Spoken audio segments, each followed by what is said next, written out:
నమస్కారం. తులసి న్యూస్ కు స్వాగతం. ముందుగా వార్తల్లోని ముఖ్యాంశాలు. అయోధ్యలో ప్రారంభం కానున్న రామమందిర నిర్మాణం. అయోధ్యలో పర్యటించాలంటూ మోదీకి రామమందిరం ట్రస్ట్ ఆహ్వానం.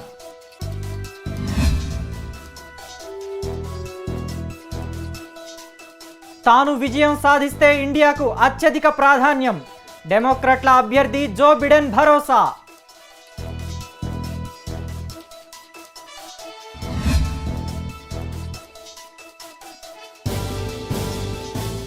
భారత్లో పరుగులు పెట్టనున్న ప్రైవేటు రైళ్లు. 30,000 కోట్ల మేర ఆదాయం వస్తుందని అధికారుల అంచనా.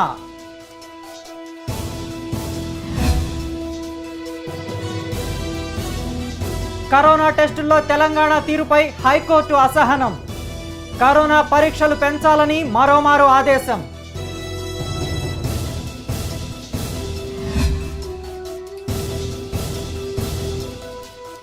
తెలుగు రాష్ట్రాల జలజగడంపై చేతులెత్తేసిన కృష్ణా బోర్డు. కేంద్రమే కల్పించుకోవాలని కోరిన అధికారులు.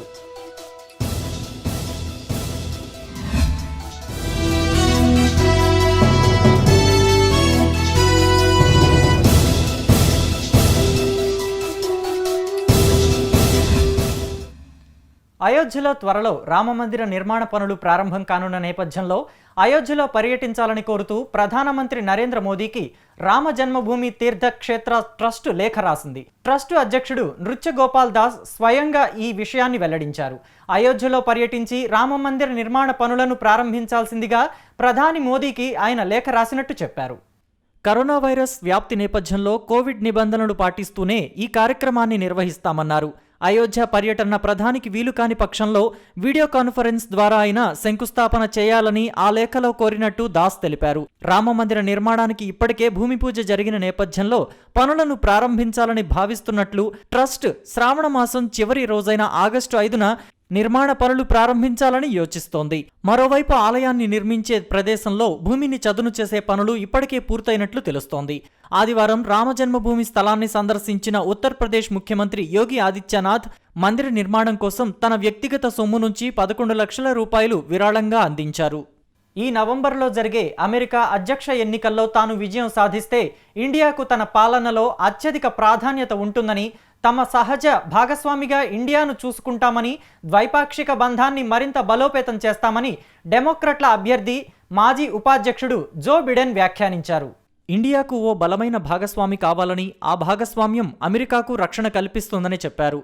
అమెరికా భద్రతకు ఇండియాతో స్నేహం, వ్యూహాత్మక భాగస్వామ్యం తప్పనిసరి అని అన్నారు. తాను 8 సంవత్సరాలు ఉపాధ్యక్షుడిగా పనిచేసిన కాలంలో భారత్తో పౌర అణు ఒప్పందాన్ని కుదుర్చుకున్నామని, అది చాలా పెద్ద డీల్ అని తాను గర్వంగా చెబుతానన్నారు.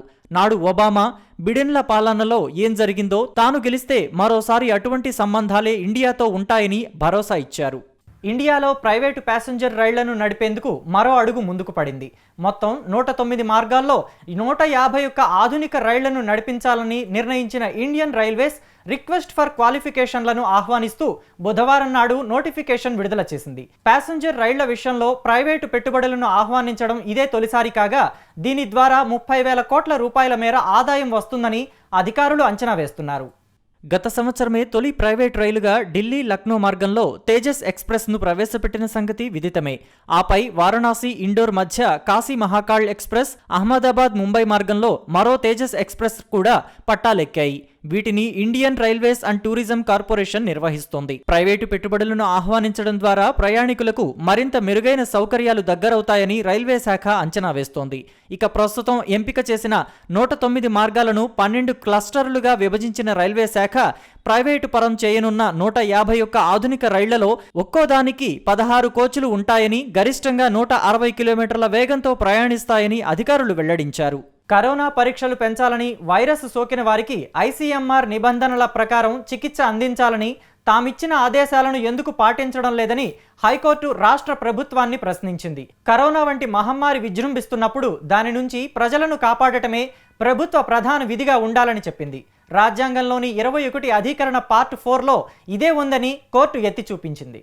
తమ ఆదేశాలు పాటించకపోతే వైద్య ఆరోగ్య శాఖ, పురపాలక శాఖ ముఖ్య కార్యదర్శులు, GHMC కమిషనర్లు జూలై 21న జరిగే విచారణకు హాజరై వివరణ ఇవ్వాల్సి ఉంటుందని హెచ్చరించింది.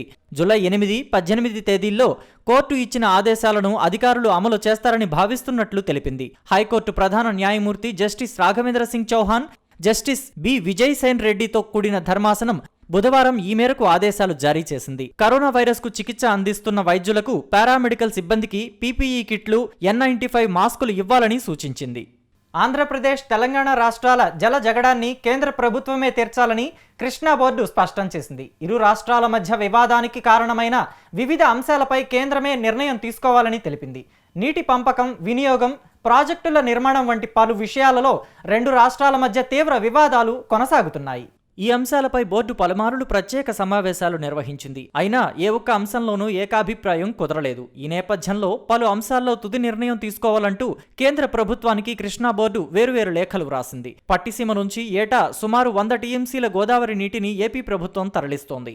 ఈ నీటిలో తమకు 45 టీఎంసీలు రావాల్సి ఉంటుందని తెలంగాణ డిమాండ్ చేస్తోంది. ఈ నీటిని కేటాయించే విధంగా నిర్ణయం తీసుకోవాలని తెలంగాణ ప్రభుత్వం బోర్డుపై ఒత్తిడి తీసుకువస్తోంది. అయితే ఈ అంశం బోర్డు పరిధిలోకి రాదని, ట్రిబ్యునల్లోనే తుది నిర్ణయం తీసుకోవాల్సి ఉంటుందని ఏపీ ప్రభుత్వం వాదిస్తోంది. ఈ క్రమంలో తాము ఎలాంటి నిర్ణయం తీసుకోలేమని, కేంద్రమే దీనిపై తుది నిర్ణయం తీసుకోవాల్సి ఉంటుందని బోర్డు స్పష్టం చేసింది.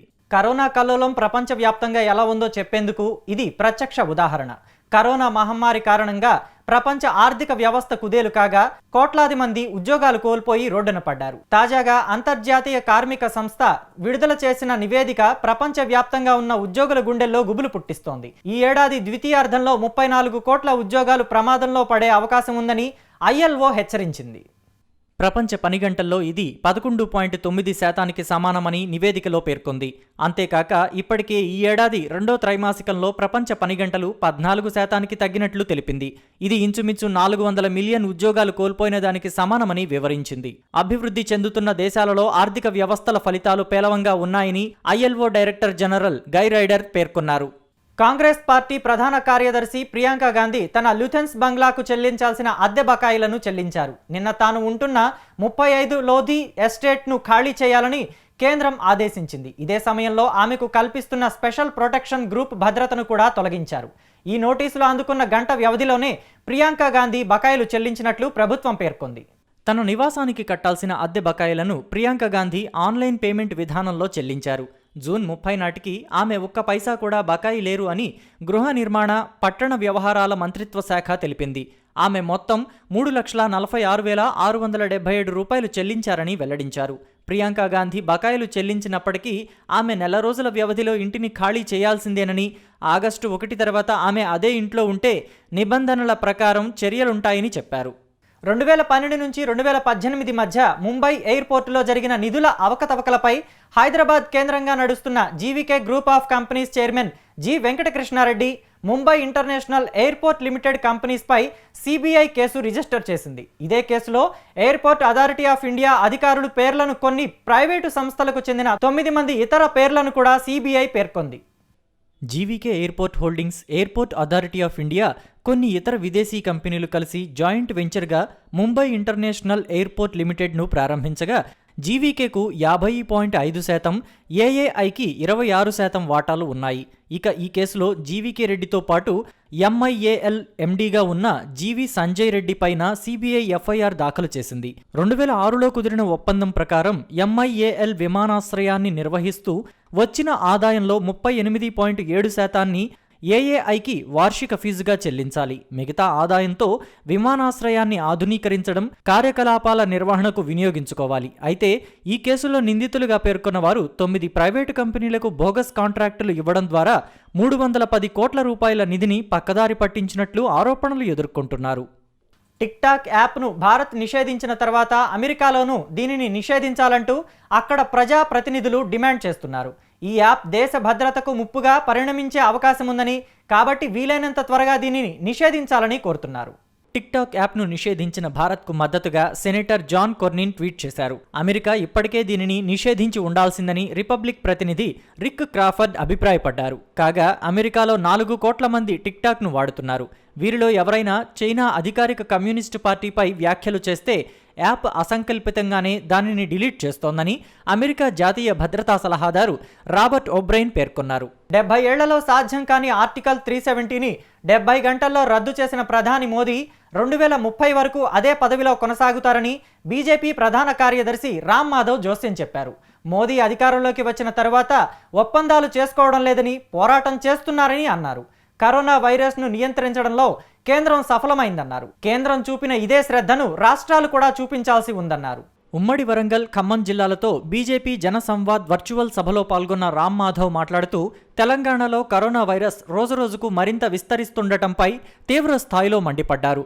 వైరస్ను నియంత్రించడంలో తెలంగాణ ప్రభుత్వం ఘోరంగా వైఫల్యం చెందిందన్నారు. రాష్ట్రంలో అవినీతి, అసమర్థ పాలన కొనసాగుతోందని ఆరోపించారు. కరోనా బారిన పడుతున్న వారిని ఇంకెంతకాలం మోసం చేస్తారని ప్రభుత్వాన్ని సూటిగా ప్రశ్నించారు.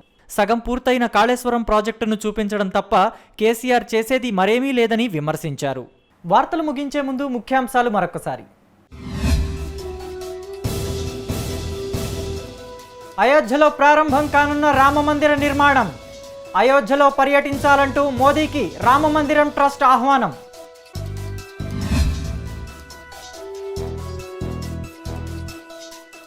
తాను విజయం సాధిస్తే ఇండియాకు అత్యధిక ప్రాధాన్యం. డెమోక్రాట్ల అభ్యర్థి జో బిడెన్ భరోసా.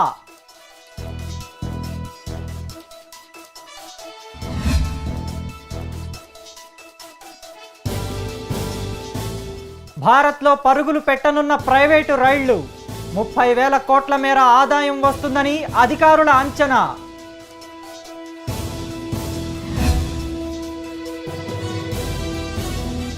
కరోనా టెస్టుల్లో తెలంగాణ తీరుపై హైకోర్టు అసహనం.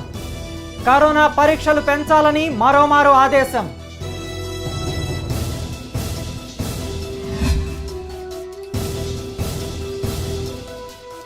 తెలుగు రాష్ట్రాల జలజగడంపై చేతులెత్తేసిన Krishna board.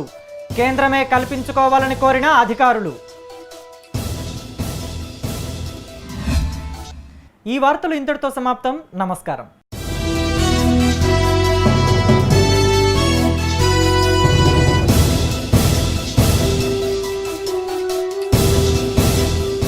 Please watch Tulsi News. Please subscribe to Tulsi News.